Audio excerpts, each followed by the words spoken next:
right, so here we are in chapter 18.1. And now here we are in chapter 18, we are talking about the adaptive immune response. So remember in chapter 17, we were talking about the non-specific innate immune response. So things that we didn't have to learn over time, but things that we are just born with, and things that are pretty much universal throughout humans, things that we all make to varying degrees, and the ways that we prevent things from getting into the body and causing infection. Now here in chapter 8, we're going to be talking about adaptive immunity. So this is specific, meaning there's specificity, meaning that we're able to target specific pathogens. So rather than what we spoke about in chapter 17, we're just trying to get rid of all pathogens, like for example, our barriers, meaning like the skin, to try to keep out all pathogens. It's not specific to a particular pathogen, and that's what we'll be speaking about now.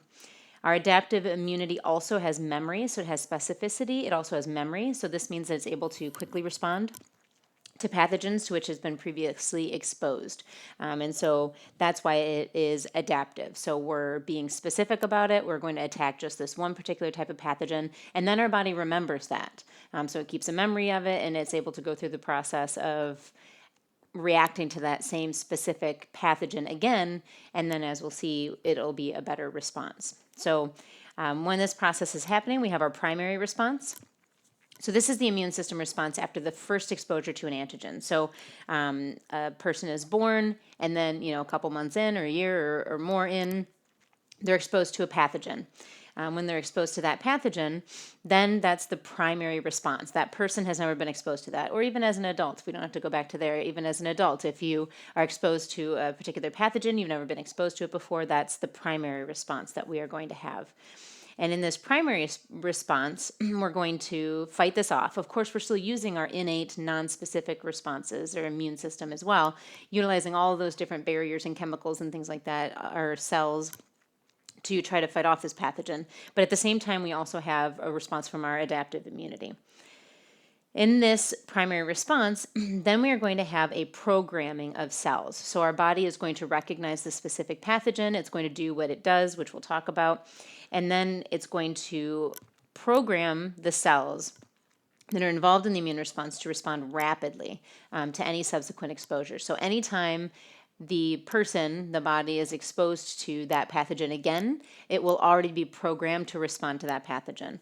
And so then when we have a secondary response, then this is the response to the antigen that is now faster because of this programming we had after the primary response. And it's also stronger. And this is because we have that memory. So our body remembers it, so we can have a faster, stronger secondary response. So oftentimes what we see in a primary response is when we get sick. It's when we're exposed to something we've never been exposed to before. Our body hasn't seen it, so it has to fight it off specifically, and it takes some time to do that. So oftentimes we get sick, we don't feel well, and we actually have what we would call an illness. There's an infection, and we don't feel well. But then oftentimes our body will have remembered that, and it has these memory cells that are built up so that if we do get exposed to it again, oftentimes we don't even know that we're sick. So sometimes perhaps in a secondary response, we might feel a little yucky for a day, but we won't actually get to the point of having those signs and symptoms and not feeling well and staying home and things like that. And then subsequent exposures, we may not even kind of feel yucky the next day, depending on the pathogen. We might now be exposed to that pathogen multiple times over a season or a year or a lifetime, and our body just automatically has a much faster, much stronger response to where our body doesn't even feel yucky. We don't even actually feel ill at this point. So here is an illustration of what we were just talking about. So we have our initial exposure, so we're exposed to something for the first time. And then what we're taking a look at here with this red line is the concentration of an antibody. And we're going to talk more about antibodies. But what this is showing in this line of measuring antibody level or concentration is our response to that pathogen. So you can see with our initial exposure here for the first time in our primary, or the first time we're exposed, and then we have our primary immune response, you can see it takes quite a bit of time. It takes some time for adaptive immunity to figure out how to fight off this pathogen, and then we have a high amount right here of antibodies. This is when we're actively fighting off this infection. Then those antibodies are going to decrease as our body fights off that infection, But then if we get exposed to it again, you can see how much of an increase. We have this much faster, much larger response. So even from being exposed to the peak here, you can see being exposed to the peak here is a much shorter distance than it was over here. So faster response, because this is time, and then you can see obviously the difference in response as far as levels of antibodies. So when we talk about our adaptive immunity, what we are talking about are our B cells and T cells, if you've heard of those before. Technically, there are B lymphocytes and our T lymphocytes. So our immune system cells that are related to our adaptive immunity. So we are going to go through and we'll be talking about our B cells. Our B cells are those that mature in the bone marrow. So that's why there's the B there, B for in the bone marrow. These are responsible for the production of antibodies. Again, you can remember that because of the B. So they mature in the bone marrow. They start out and mature in the bone marrow, and they produce antibodies. So these are the B cells. Antibodies are also called immunoglobulins. This is considered our humoral immunity, and we're going to go into much more detail about all of these things, but just in general, here's our overview. Our B cells, or our B lymphocytes, are part of what is called our humoral immunity. A humor is a liquid in the body. So our humoral immunity means that these B cells and these antibodies that they're producing, the immunoglobulins, are going to take place. They're going to have their action and they're going to exist in the humors of the body. So that if a pathogen is in a humor, a fluid of the body, this is where we're going to see those B cells reacting and responding. So they're involved in defense against pathogens and toxins in the humors, or our extracellular fluids. Then our T cells, the reason they're called T cells is because they mature in the thymus, starting with a T. So they mature in the thymus. They actually start out in the bone marrow, but then they migrate to the thymus, and that's why they're T cells, because they mature in the thymus. They are responsible for communication between our innate immune system that we spoke about in chapter 17 and our adaptive immune responses that we're speaking about now. So they're kind of the connection between the two, or the communication between the two. So as our nonspecific innate immune system is going through and utilizing barriers and chemicals and cells to try to fight off a generalized pathogen, it's going to be communicating with our adaptive immunity, our adaptive immune system, to ensure that our B cells and some other T cells and macrophages and things are going to be reacting appropriately, are going to be fighting off that specific pathogen and then creating memory for that pathogen later. And our T cells are part of what's called cellular immunity. And they're part of cellular immunity because they target and destroy intracellular pathogens.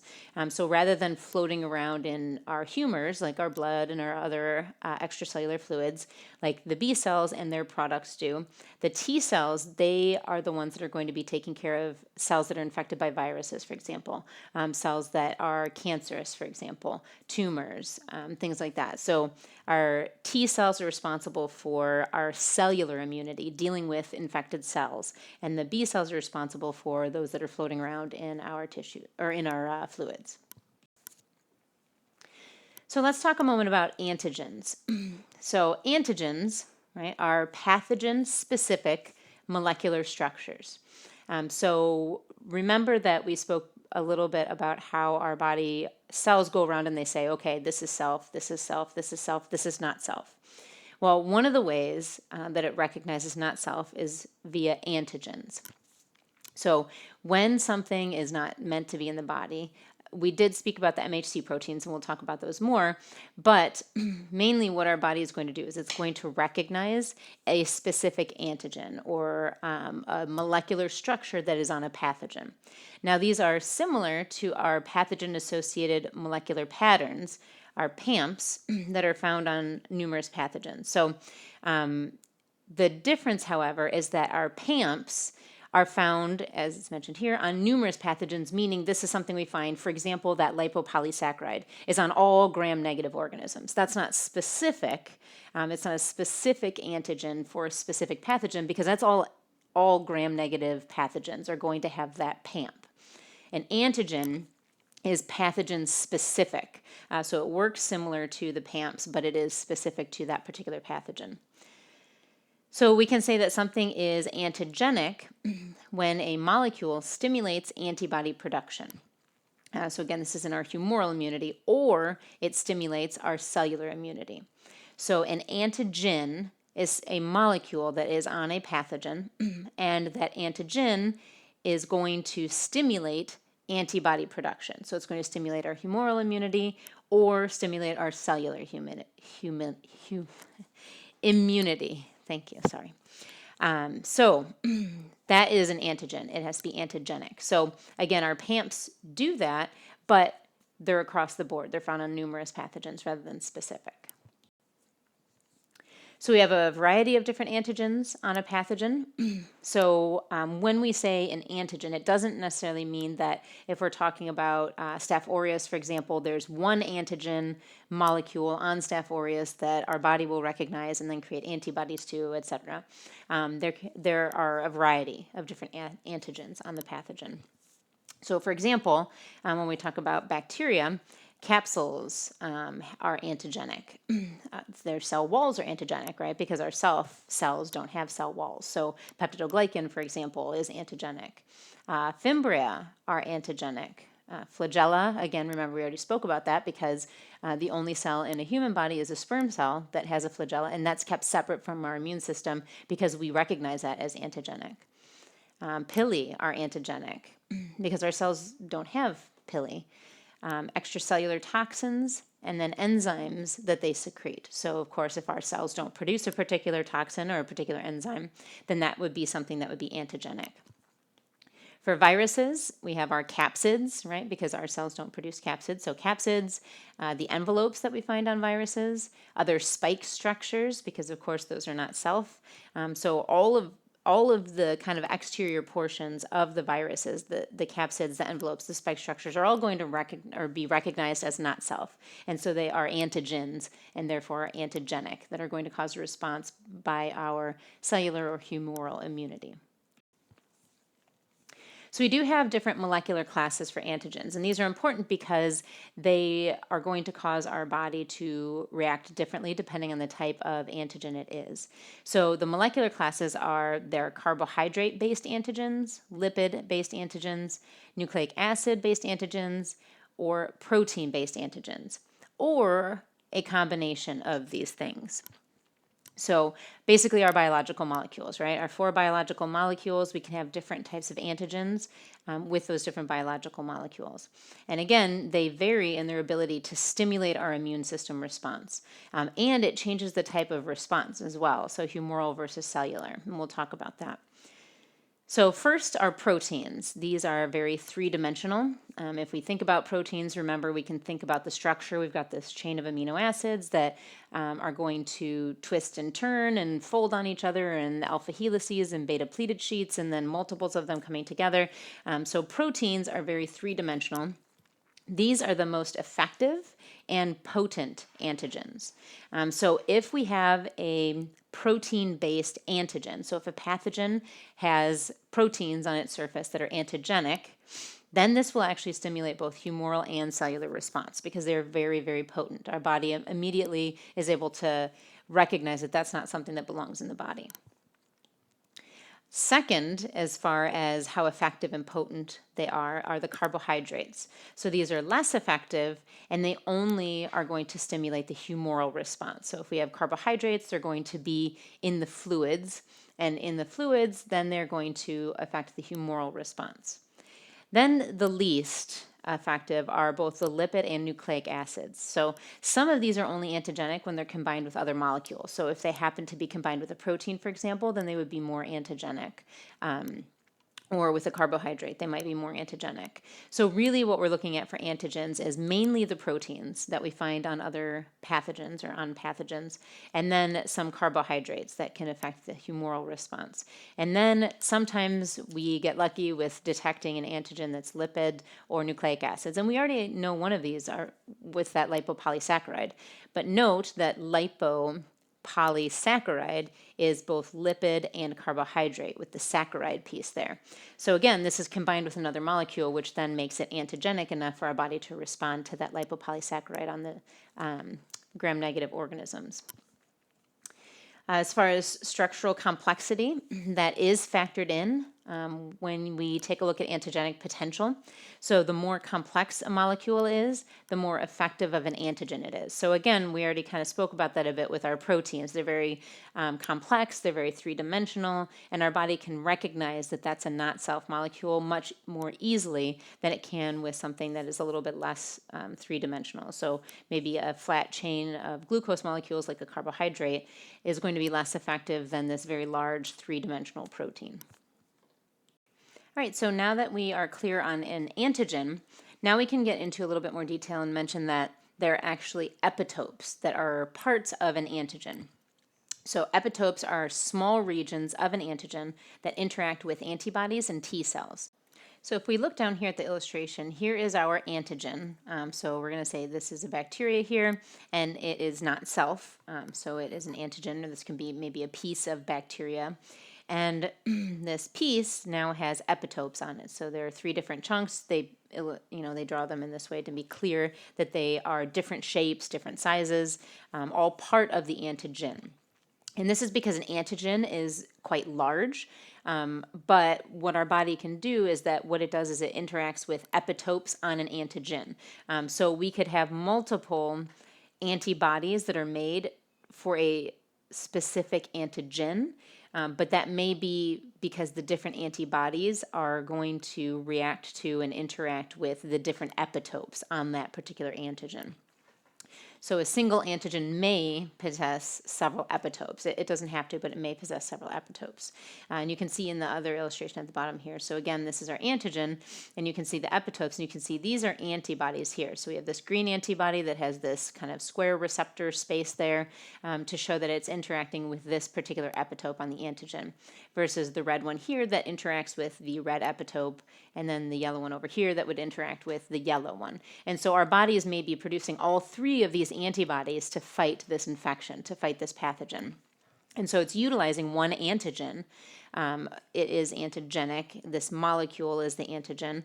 And then it is utilizing those epitopes, those small sections for our antibodies to attach to them. The example here is a bacterial flagellum. So if we think of the flagellum, the long tail on a bacteria, which is made up of protein, it has hundreds or thousands of epitopes. So just a random bacterial flagellum has hundreds or thousands of epitopes on it. Some are unique to a specific species. So our body can react to all of those epitopes or some of those epitopes, and then some of those would be specific to that species. And then others would just be general flagellum proteins that our body would still recognize as not self and still produce antibodies against, but it wouldn't be as specific for that pathogen. That would be more like a PAMP. So some are unique to specific species and then are bound by specific antibodies. So we could produce those specific antibodies. We also have something called haptens. So we just spoke about epitopes, and epitopes are parts of an antigen. Haptens are molecules that are too small to be antigenic by themselves. So these are, this is supposed to be free, not fee, but free epitopes. So haptens are these little tiny pieces. Basically, I think of them as epitopes that are just floating around all by themselves. Right? So we've got this pyramid like this, except it doesn't have this piece. It's just the pyramid piece on its own. But this is much too small for our body to recognize. It's too tiny floating around in the humors, for example. But they can become antigenic when they're bound to a carrier molecule. And this is called a conjugate antigen. So if it gets stuck on something else, then it's going to be big enough for our body to recognize it as not self and then attach, produce antibodies for it, attach to it, and then have the body try to clear it. So antibodies are produced in response to conjugate antigens, and then they're able to interact with free hapten molecules as well. So when we have just this pyramid shape floating around in the body misses it. It's just too small for us to recognize. It's not until that hapten, that free epitope, is attached to something else, turns into a conjugate antigen, that then our body can recognize it, and then we will produce all of these antibodies in response to that hapten. And then once we're able to produce those, then it's able to find and seek out those individual pyramids that are floating around. So they don't have to be attached to the carrier molecule anymore for our body to be able to recognize them. This is what is responsible for allergic responses, not pathogens. So, for example, when we have allergies, right, we know that we're not fighting off an infection, but our body is responding in such a way to where it's kind of like it's fighting off an infection. So we have, the histamine release that's going to cause inflammation or be a part of the process of inflammation. And so we have all of these things going on if we think of a typical allergic reaction, but we're not fighting off a pathogen. And that's because allergies are putting these haptens in our body. So as we're putting these haptens, these little tiny molecules in our body doesn't recognize them until it conjugates, then it does, and then we have this immune system response. The example here is urushiol, and this is a hapten that's found in the oils of poison ivy. So for example, if we touch poison ivy, at first we have these little tiny haptens in our body that we don't recognize until it gets stuck to something else, conjugates, and then we start to have that reaction, and then we'll have that reaction to a poison ivy plant. All right, so we've been talking about antibodies. So now we're going to talk about the kind of other piece of the puzzle here and look more closely at antibodies. So we've talked about antigens, what makes up an antigen and how that works. And we've been mentioning that our antibodies are attaching to these antigens, or more specifically, the epitopes. So now let's take a look at antibodies. So antibodies are glycoproteins. So glyco meaning carbohydrate and proteins. So glycoproteins that are present in blood and tissue fluids, right? So the humors, and they are produced by B cells. Remember, we're talking about our humoral response, and we're talking about antibodies, B for B cells, humoral response. They consist of 4 protein chains that are held together by disulfide bonds. So remember, our disulfide bonds, something that we see in other places like proteins and things. So these are held together by those disulfide bonds. So if we look at our illustration over here, you need to be familiar with the structure of an antibody. So if we take a look, we have our 4 protein chains. This right here, the purple one that's going up and around here, this is one protein chain. This is considered a heavy chain. So we have a pair of heavy chains, which are longer. You can see the purple, and then this is the other heavy chain. So that's our pair of heavy chains. They're the longer ones and therefore are heavier if we centrifuge them. And we have a pair of light chains. So our light chains are the green ones here. So you can see the light chains and the heavy chains, and that's another pair. Within this antibody, then we have some regions that you need to be familiar with. So first is the Fab region. The Fab region is called that because it's the fragment of antigen binding. So the Fab region is where the antibody will bind to the antigen. And so it's this upper portion of the antibody. So if we think of it in this Y shape and we kind of cut it in half right here, this upper portion is the Fab region. This is where we're going to bind to the antigen. We have 2 arms to this Y.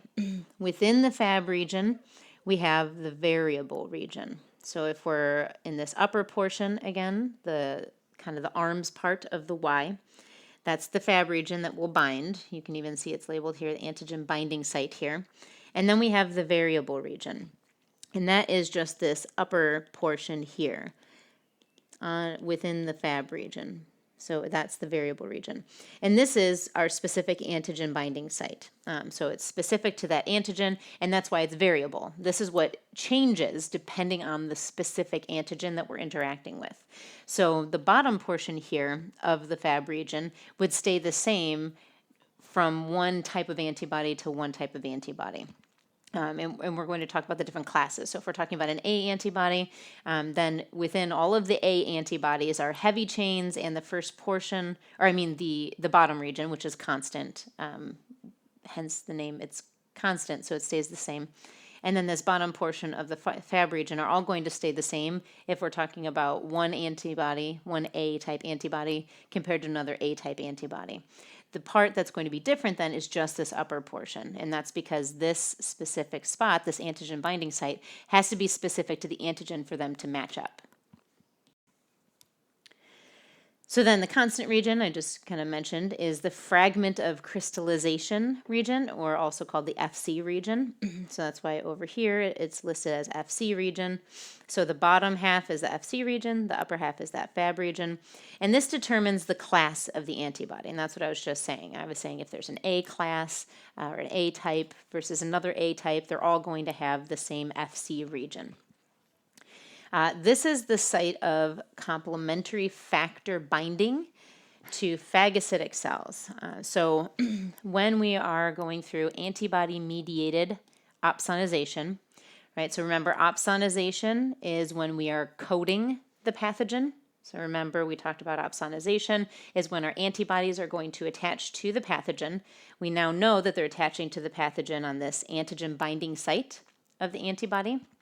When they do that, you can imagine here's our pathogen. We have the Y pieces attaching to our pathogen. And so we remember that opsonization is when we completely surround the pathogen with our antibodies. Whoops. When we do that, then we have this constant region sticking out, right? So the antibody, the top part, the antigen binding site is attached to the pathogen, and then we have this region over here, the constant region sticking out.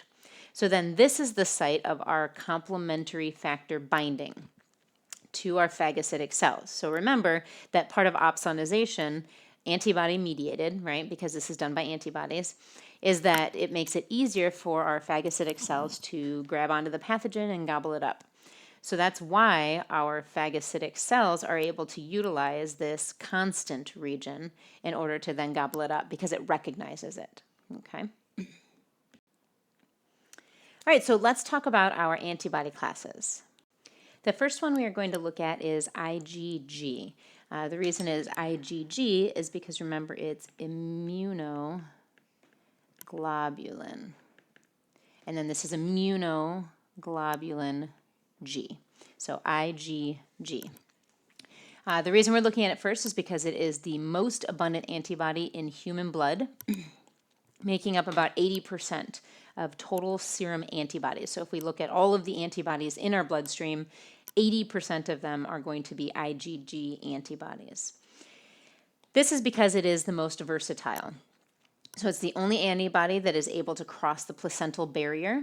So when a woman is pregnant, the only antibody that can get across are IgG. So all of the other antibodies are not going to be of use to the growing fetus, and then they're going to make their own of all of the other antibodies or get them from the mother, and we'll look at that in a minute, after birth.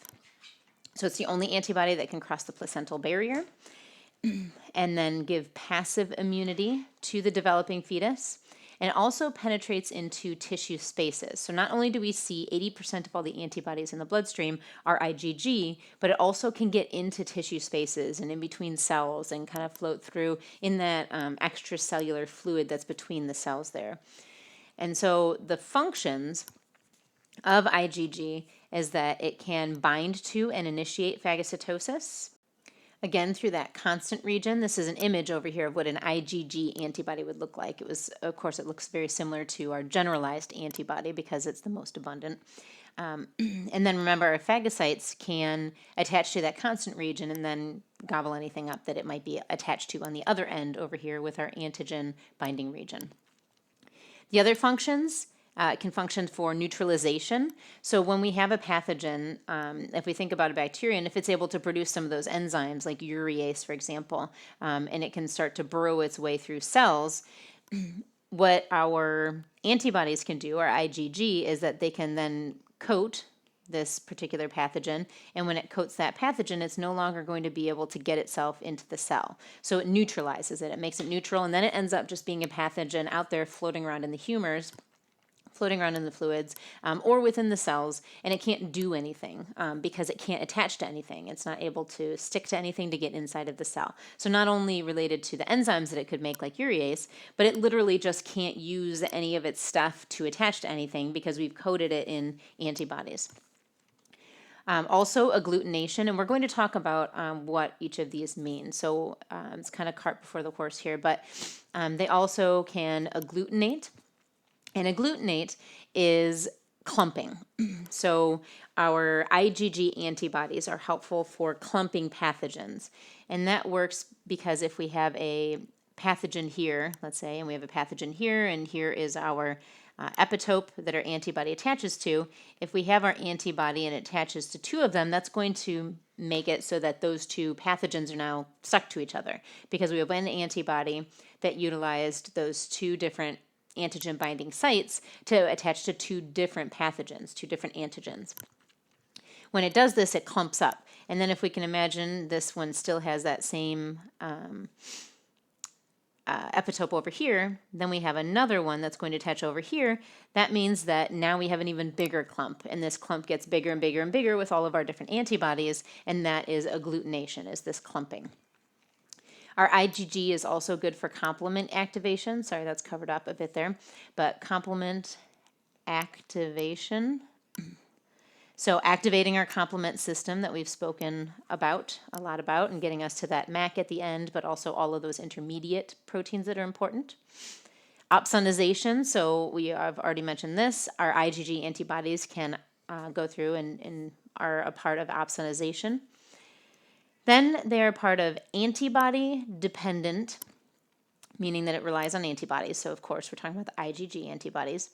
Cell-mediated cytotoxicity. And we're going to talk about this in more detail as well, but because of the antibodies, it depends on the antibodies to attach to a pathogen, then it's going to be mediated by a cell, meaning recognized by a cell, and then it's going to provide or be a part of cytotoxicity, so being toxic to the cell. And again, we'll talk about this in much more detail moving forward. I just wanted to give you a generalized idea of what it is. So our IgG antibodies can do all of these things: neutralization, agglutination, complement activation, opsonization, antibody-dependent cell-mediated cytotoxicity. So this is why it's the most abundant antibody in the human bloodstream, is because it can do so many different things. And not only that, it can get through the placental barrier and give immunity to a developing fetus so that they then have that immunity from their mother.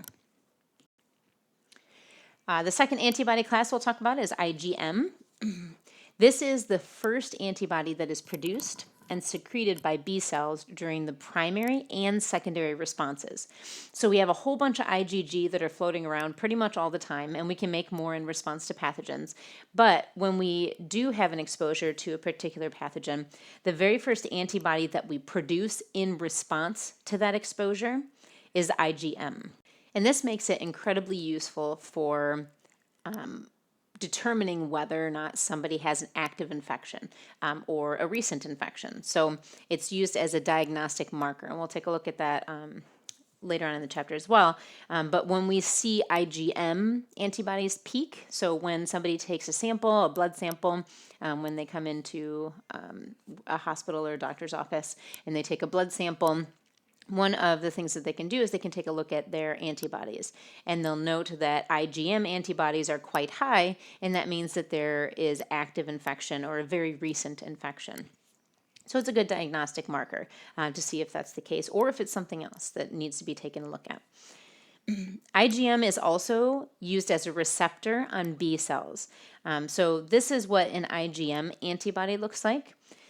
This would actually be embedded in the plasma membrane of the B cells, and it's used as a receptor. And we'll talk about why that's important when we get to talking more about the B cells specifically.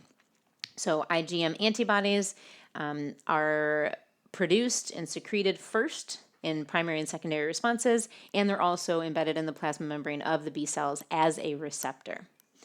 Functions, neutralization, so similar to IgG there. Also agglutination, a lot of agglutination, because if you think about this, instead of just having, those two binding sites, 1, 2, and being able to bind to two pathogens, over here we have lots and lots of binding sites, so lots of agglutination as well as complement activation.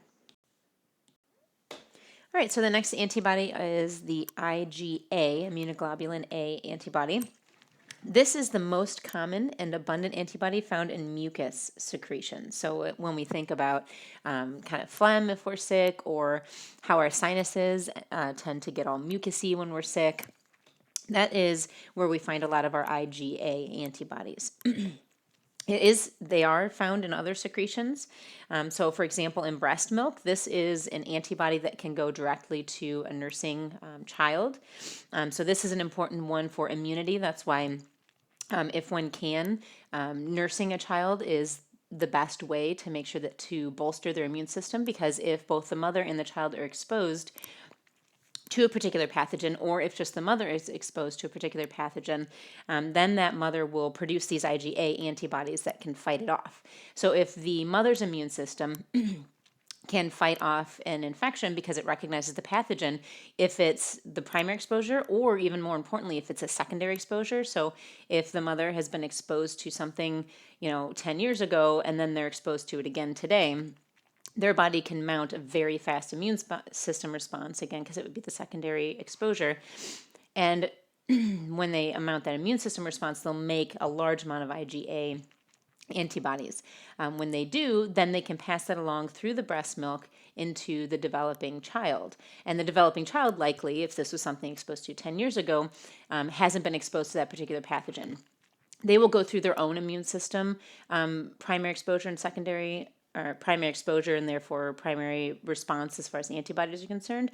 But if they can bolster that with IgA antibodies from the mother, then they have a much better chance of not feeling as ill and getting over the pathogen quicker than if they were not getting that IgA antibody from the mother.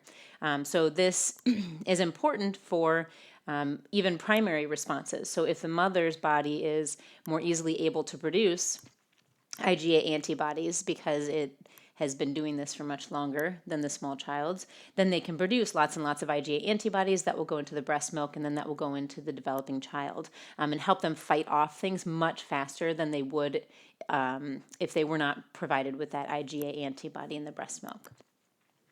IgA antibodies are also found in tears. So again, if pathogens get into the eyes, then we have IgA antibodies that are already in the tears to neutralize them. Also in the saliva. So if we eat something that has a pathogen in it, then in the saliva we have IgA antibodies that can attach to those antigens. So the functions of the IgA antibodies, one is to protect mucous membranes by trapping the pathogens, and then to later eliminate them. So again, we find these in mucus secretions, breast milk, tears, and saliva. So kind of things that are to the exterior, right? So tears, if things blow into our eyes, pathogens get blown into the eyes, then right there we'll have IgA antibodies that can attach to the pathogen, and then it will protect our mucous membranes. It won't allow that pathogen to get further through that mucous membrane. And the way that IgA antibodies do this is because their function is neutralization. So they will attach to that pathogen, coat the pathogen, and then they don't do anything as far as trying to destroy the pathogen or get the pathogen eaten by phagocytes. But what it does is it neutralizes it. It makes it so that it cannot migrate further into the mucous membrane and get further or deeper into the body. All right, so the next one is our IgD, so immunoglobulin D. This is an antigen-binding receptor on B cells, so another receptor that we find on B cells that would be embedded in the plasma membrane. And then there are trace amounts in the serum. So this is really just our primary B cell receptor. So this is what we find on the B cells that are going to be a part of this immune system response, our adaptive immune system response. And so we find it on the B cell. And as was mentioned, only trace amounts in the serum, so kind of floating around. And so the function isn't neutralization or agglutination or any of those things. They literally are just receptors on the B cell. Then we have our IgE. IgE are antiparasitic, so they bind to basophils and mast cells to cause the release of those anti-inflammatory mediators. So they can be responsible for degranulation. So remember, when we had basophils and mast cells, they have the granules inside of them that contain histamine and some others. And degranulation is when they release those granules through exocytosis. They release the chemicals inside, or the histamine, for example. So IgE are anti-parasitic. So you can remember that because remember eosinophils starts with an E, and that's related to parasites. Those are the immune system cells that we spoke about in chapter 17 that are going to try to get rid of helminths and other parasites. And IgE, just like eosinophils, IgE antibodies are anti-parasitic again. So they also bind to basophils and mast cells to cause them to release their anti-inflammatory mediators. Also used in allergic reactions. So that's where I was mentioning the histamine. So the functions, activation of basophils and mast cells against parasites and allergens. So that's where I was mentioning the release of the histamine because we're talking about in response to the allergens. And then they also are trying to fight against parasites. So attaching to parasites so that the body recognizes the parasites as not self and then can go about trying to get rid of that parasite. So this is where we're going through kind of, again, the cart before the horse here, but antigen-antibody interactions. So we've already mentioned a lot of this, so we'll go through it relatively quickly. The first one is neutralization. Remember, we saw neutralization specifically for those that we find in our mucous membranes or inside of mucus. They were there to neutralize pathogens so they didn't get further into the body. Remember, IgG, those are most abundant in the bloodstream. And so one of the first things, or one of the things that it does is neutralize pathogens. So neutralization is the binding of certain antibodies, so those are the ones we were just talking about, IgG, IgM, and IgA, to epitopes on the surface of pathogens or toxins. So not only pathogens I didn't mention previously, but toxins. So we can attach to toxins and then those are no longer toxic to us because they've been neutralized. It prevents the attachment to cells. So for example, this AB subunit toxin, diphtheria toxin, if we have our antibody or IgG, IgM, IgA, and it attaches to the toxin, it can no longer attach to our cells in order to cause damage to the cells. Or a virus here, you can see it's going to neutralize it. Once these things are attached, it can't use these proteins anymore to attach to our cells and then get itself inside of them. And again here, in this example, what they're showing is the antibody is actually attaching to the flagellum. And when it's attaching to the flagellum, then it's not going to be able to do its whips and turns and things in order to move, and therefore it won't be able to move into the cells and move further into the body. So it prevents toxic effects of toxins, neutralizing them, prevents viruses from entering the cell, prevents bacteria from attaching to cells, and then it can be used for opsonization for phagocytosis. So again, we're neutralizing it, but our phagocytic cells are going to recognize that constant region, and so then if a phagocytic cell does come along, it can then recognize that as non-self and then gobble it up. So here's an example for neutralization. Again, we have opsonization by IgG binding to the surface of cells. So our phagocytic cells have the receptors for the IgG Fc region. Remember, that's the constant region at the bottom, the bottom portion of the Y, this portion. And that allows attachment and engulfment of the pathogen. So this is just an illustration from the text here. So these are the Fc receptors on the pathogen or on the phagocytic cell. So these receptors are going to fit like a lock and key with that Fc region on the antibody. And so that's why if we have a pathogen, like they're showing here, that is coated or neutralized with these antibodies, it has all these Fc regions that are sticking out from it. It makes it easier for us to phagocytize it. And we've spoken about this in previous chapters. We've talked about our phagocytic cells being able to grab onto and bring in pathogens. And this is one of the ways that they do that is because they recognize this Fc region. And you can see it fitting into the receptor here. And then you can see these pseudopods coming around to then bring that into a phagosome. The next one is agglutination. So we mentioned agglutination. This is the cross-linking of pathogens by antibodies, and that creates large aggregates or big clumps. So this is an image of that. You can see this is our IgM antibody. This is has 5 kind of the typical Y antibodies all attached to each other in a complex antibody. And so we have here multiple bacteria that have their antigenic regions with the epitopes, and then you can see that our IgM antibody is attached to multiples, and so then it creates those clumps. The clumps are easier for the kidneys to filter out. It recognizes it as not self. It's not going to bring it back in to the filtrate so that it stays in the body. Once it's in the glomerulus, once it's forced out into the glomerular capsule, then it's less likely to be brought back in or reabsorbed into the body. So it's easier for our kidneys and our spleen to filter it from the blood.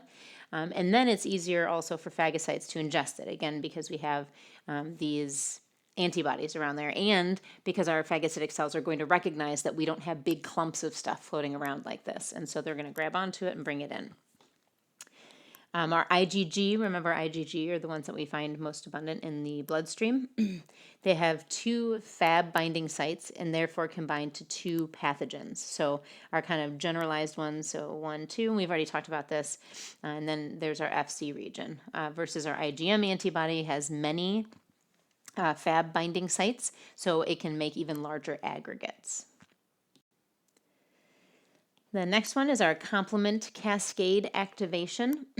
So in this case, remember, it promotes the inflammatory response, and we spoke about this, throughout talking about our complement cascade or our complement system, those different fragments within that kind of cascade there that is going to produce an inflammatory response or promote an inflammatory response.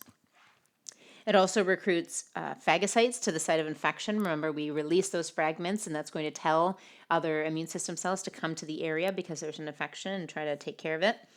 It enhances phagocytosis by opsonization. So again, we're producing these fragments. And we have these antibodies that are coating the bacteria or the pathogen, and then it's neutralized, and then it's easier for phagocytic cells to grab onto it. And then our complement cascade activation, our complement cascade kills gram-negative pathogens. So remember, at the very end of the complement cascade, when we got over here, we had all of these different proteins, and this was all part of the MAC, which is the membrane attack complex. And then remember, the membrane attack complex created pores in gram-negative pathogens. So when we have antibodies that can activate the complement cascade, then we can end up killing those gram-negative pathogens, not only by neutralizing them, but not only by grabbing them up through phagocytosis, but also because that complement cascade is going to make that membrane attack complex, and it can shoot those holes into it and then kill the cell that way. And remember that this is going in through the classical pathway. So this is the binding of the IgG or the IgM antibodies to the surface of the pathogen, and then it activates that C1 protein. At the very beginning over here, this was our classical pathway with the C1, and then we worked our way through the different proteins to get to the MAC at the end, producing various other things along the way. So if you note the 2 different types of antibodies that are going to initiate this complement cascade, which also then initiates things like the inflammatory response, they are IgG, which are already hanging out in the blood, most abundant, and IgM. And remember, IgM is our first antibody that's produced when we're exposed to a pathogen. So the very first 2 that are likely to interact with a pathogen are already going to activate this complement cascade and cause an inflammatory response. And then lastly, we have our antibody-dependent cell-mediated cytotoxicity, or ADCC. So again, antibody-dependent, meaning it relies on antibodies for this to happen, and then it's cell-mediated cell death. So in this case, it's enhancing, or it enhances the killing of pathogens that are too large for phagocytosis, right? So if we think of our bacteria, then we can think about our phagocytic cells can come along and recognize it, bring it into the cell in an endosome and destroy it. But we have things that are much larger, like, for example, helminths, right? So if we have a pinworm or something, that is much too large for our tiny phagocytic cells to grab onto. So we can activate this antibody-dependent cell-mediated cytotoxicity. And what happens is our natural killer cells are involved, our macrophages are involved, and our eosinophils. So remember, eosinophils are related to those larger pathogens, those parasites. In this case, our Fab region, remember that's the antigen binding region, the Fab region of the IgG antibody, again, the one that we have already floating around, binds to a large pathogen. So it's going to bind to the surface proteins on, let's say, a pinworm, a large pathogen. Then the Fc receptors on the effector cells, so for example, the natural killer cells, are going to bind when they're in close proximity, and then they're going to secrete cytotoxins. So for example, when we're talking about the natural killer cells, we're talking about perforin, which is going to perforate, right? So it shoots those pores into the cell. And then also granzymes. Remember, those are the enzymes that go into the cell once we've shot those holes in them. And then the granzymes are going to break down the cell contents in the inside, killing the cell. Excuse me. So if we look at the illustration on the bottom here, this is our large pathogen. We can pretend that this is a worm, so it's not something that we can easily gobble up. You can see our IgG antibody has attached through the Fab region to the antigen. Then what we have hanging out on the other end is the FC, meaning constant region. So we have our constant region hanging out here, and then our natural killer cell comes along, and it has its FC receptors on it. So when it has its FC receptors, they're going to match up with the FC region on the antibody. That's going to then initiate the cytotoxic response, meaning that it's going to release its cytotoxins. It's right here, releasing its perforin, for example, creating holes, and then releasing the granzymes to destroy the cell, but then ultimately the pathogen, right? In this case, they're kind of showing it as a large cell still. But if this is a eukaryotic organism, when we had cell after cell after cell, all over here, then these antibodies would be attached to these, and then different natural killer cells, for example, would come along and they'd be killing each of these individual cells. And so if our body has a strong enough immune system response, then what it can do is it can have these natural killer cells come along, attach all along this large pathogen, and then it can be shooting these perforins and granzymes, for example, into the individual cells of this pathogen. And then hopefully if we can overwhelm that pathogen by destroying enough of its cells, then we kill that pathogen. So those are all of the interactions that are based on antibodies. So we have the antibody-dependent cell-mediated cytotoxicity, we have neutralization and opsonization, we have activation of the complement cascade, and we have agglutination. So you should know each of these and then go back to the different types of antibodies and make sure that you understand which antibodies, the IgG, IgM, IgA, IgD, IgE, which of those antibodies do which of these interactions so that you know which ones are going to interact in which ways, and then what those are related to. So like, for example, the IgE is related to our larger pathogens, our parasites, for example. And note which ones can cross the placental barrier, which one, and which one can go through the breast milk as well.